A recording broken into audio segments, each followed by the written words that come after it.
Friends, கிழங்கா மீன் குழம்பு பண்ணுறதுக்கு stove on பண்ணி பேனில் எண்ணெய் சேர்த்துக்கோங்க. எண்ணெய் சூடான உடனே கொஞ்சமாக வெந்தயம், 3 பச்சை மிளகாவை கீரி சேர்த்துக்கோங்க. ஒரு பெரிய வெங்காயத்தை நீட்டு வாக்கில் கட் பண்ணி சேர்த்துக்கலாம். வெங்காயம் நல்லா இந்த அளவுக்கு கோல்டன் ப்ரௌனாக மாறினோடனே 2 தக்காளி சேர்த்துக்கோங்க.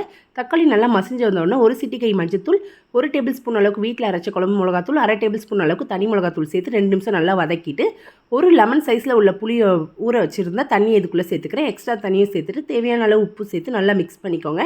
நல்லா கொதிச்சு எண்ணெய் பிரிஞ்சு வர வரைக்கும் வேக வச்சிடலாம். இதுக்கு ஒரு மசாலா ரெடி பண்ணுறதுக்கு தேங்காய், மிளகு, சீரகம் எடுத்துருக்கேன். நல்லா அரைச்சிட்டு வந்துட்டேன். அதையும் சேர்த்து நல்லா கொதிக்க விட்டாச்சு. நல்லா கொதிச்சு நல்லா எண்ணெய் பிரிஞ்சு வந்ததுக்கப்புறமா இதில் மீன்களை சேர்த்து மீடியம் ஃப்ளேமில் ஒரு 10 நிமிஷமும் சிம்மில் ஒரு 10 நிமிஷமும் நல்லா வேக வச்சு இறக்குனீங்கன்னா சுவையான மீன் குழம்பு தயாராகிடும்.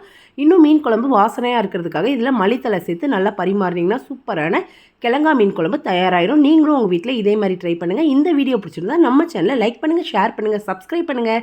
Thanks for watching.